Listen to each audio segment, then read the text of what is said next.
Hey, everybody, how you doing?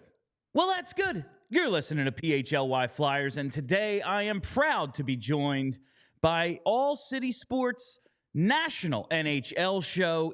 That's right. It's the What Chaos guys. It is Pete Blackburn and DJ Bean. It is not just a Bruins show. It's the National NHL show that we have to bring to you. And what a time in hockey to be talking to them for the first time this season. You know, Dean Evison out, Patrick Kane signs. So the big news that we absolutely have to get to is today the day for checking it twice. Is today the movie review? Have I missed it? Yeah. Oh, yeah.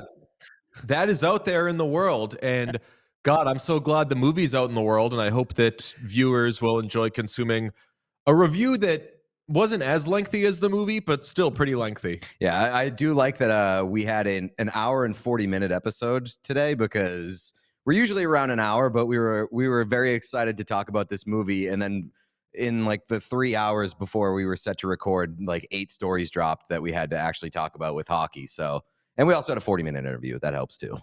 Shout out Scott Hockey Darling. just always getting in the way of the actually fun stuff we want to do. Like I wanted to do this show, this little sit down with you guys for our YouTube page. I want to do it. I think we're going to do it weekly if we can. And it's like, okay, let's talk to the national dudes. Let's get some outside perspective. Flyers doing way better than I expected. Charlie O'Connor and I thought they'd be a bottom 5 team. And we'll probably get to all that at some point. But it would be, I guess, ridiculous to talk about anything but Corey Perry right now. So he has been placed on waivers in Chicago. They're going to terminate his contract once he clears.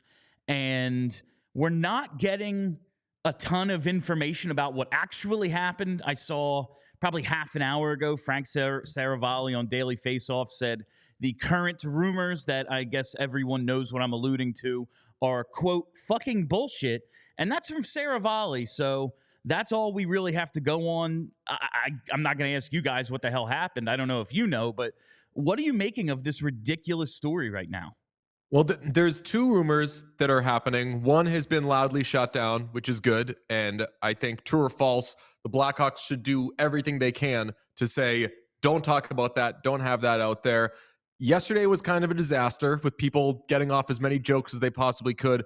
We both kind of felt weird about that, especially with it being a rumor. The other thing, maybe we'll hear something about, which was not as bad as this primary rumor. At any rate, you sign Corey Perry, you give him a $2 million signing bonus. He has a $4 million cap hit. He's brought in to be one of the good guys, one of the veterans on a pretty young team. Shit hits the fan, and at least good on the Blackhawks for nipping it in the bud right away and say, okay, gone. We need to do right by our young players. We can't have a bad environment. This guy's out of here. Yeah, it's obviously extremely bad optics for that team, especially considering all the stuff that they've gone through PR wise and had to deal with in terms of backlash. So credit to them for getting out ahead of it, taking action, taking strong action. It's just, the thing that we've talked about the past couple of days the most is just sort of how vague the messaging has been, and just kind of how that has opened doors for the rumors. And maybe they're in a position where they can't or don't want to share details of what happened or whatever, or just kind of have to be this vague for whatever reason. But it's been really ugly and unfortunate to see kind of how it's spiraled, and now you have essentially like 2 families dragged into the rumors and kind of dragged through the mud here. And it's really unfortunate when, obviously people want to get their jokes off. People want to speculate and all that. And it's juicy, it's salacious, whatever. But like, these are real people with real families, and, rumors like this and stuff have real consequences too. Yeah, that's the uncomfortable part about it. Like, obviously people are going to get their jokes off. That's the internet. But like, take a step back and go, what are we actually talking about here? It's pretty fucked up, quite honestly. And the Blackhawks, I get there might be a legal situation. There might be some reason they can't disclose anything. But we just saw it here in town with Kelly Oubre, a new Sixer, allegedly gets hit by a car in a hit and run. No real details emerge about it, and the rumor mill runs wild. And because in the lack of information, people are just going to make shit up, honestly. And maybe that's what's happening here. it's just a really odd situation. And I hope like once he clears, once the contract is terminated, we get some sort of clarity. Like, do you see that coming down the line maybe?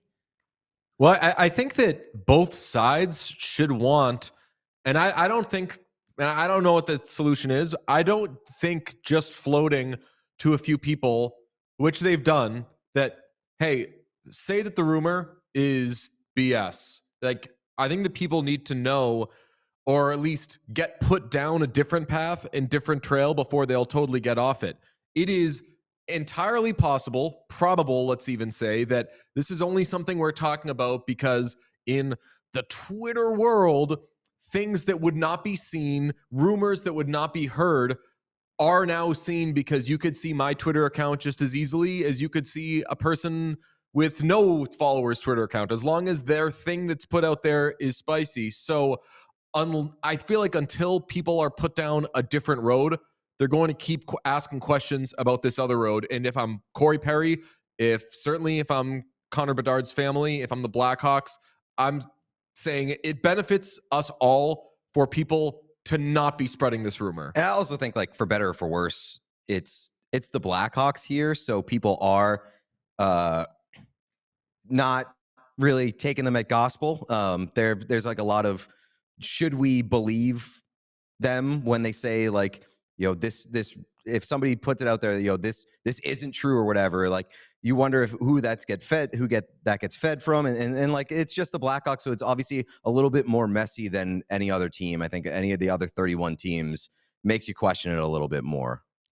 And that, I think that's fueling a lot of, like, people feel almost righteous in, because they wear the same clothes, I can make fun of this situation. Like, who had nothing to do with this? Corey Perry, Connor Bedard, any of them, they weren't there, but because they wear the sweater, it's like, oh, well, it's fair game. I get to make fun of the Blackhawks. And I just, when you say, no, it's not true, all right, well, then what is? Well, we're not telling you. Not a lot of people are going to believe that then. Like, come up with a different lie. Like, I don't think they're handling it great, but I also don't know what the alternative is, especially if there's like legal implications. So I guess that's that. We're going to stick with the Blackhawks, I guess at least former Blackhawks for a second here. Patrick Kane signs with Detroit. Pretty big deal coming back from the hip surgery. Not a lot of dudes have been successful coming back from this. We just saw Nick Backstrom have to take a step away from hockey. In the past, we've seen Carl Hagelin, Ryan Kessler, Ed Jovanowski all basically get the surgery, and then they're never the same, never play at the level again. Should we have any expectations for Patrick Kane coming back from this? I don't really. And like, I've been saying it, though, like, I'll be pleasantly surprised and I'll be happy if he's really good. My expectation is he'll be fine. And is fine a like prorated version of an 18-17 goal scorer? Sure. And that's good as a middle six-ish forward. But people are going to hear the name Patrick Kane. They're going to hear signed in season on a 1-year deal, and they're going to expect the Roger Clemens of yesteryear, where he could just always kind of dip in and come back and be his old dominant self.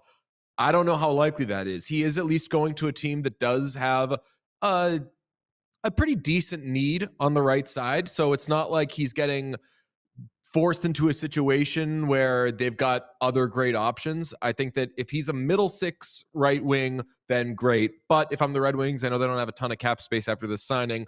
I'm still on the lookout because they've been competitive. They're third in the Atlantic right now. I think that they probably have designs on actually trying to contend. So if I'm them, I'm not closing the door on making other additions. Yeah, I don't necessarily see this as like, oh, Patrick Kane joining the Red Wings, this puts them over the top. My expectations are really tempered here, but like from a neutral perspective, it is intriguing. Like, it's intriguing, and the Red Wings were already intriguing to begin with, given where they are, that this is a Steve Yzerman plan, and also this is a team that is ahead of schedule from what most people expected. And now you add Pat Kane to the mix. I think that makes him an already intriguing team just a little bit more intriguing. So I'm happy with the destination, because I really didn't care where he landed, if it wasn't Detroit or wasn't Buffalo. Like, these were the two things that would actually move the needle for me, just based off of a narrative standpoint or an intrigue standpoint. And that maybe that's because I just don't expect too much from him on the ice this season. See, my low expectations for him created a situation where I only wanted to see him go to Toronto just because, oh yeah, and he failed and everyone goes insane. But it'll be cool to see what happens in Detroit. They're a fun team to start this season. All right, last thing here. I got to get to the Flyers because I need some sort of outside perspective. I have decided to just throw up my hands and go, what did I expect? The team's fucking stupid. Of course they're going to make the playoffs when they say they're rebuilding. What else would happen in Flyerland as the as our all-city national representatives? What is the outside perspective of this Flyers team? Like, do you think they're actually good? From the Keith Jones hiring to now, what have you thought of what the hell's going on here?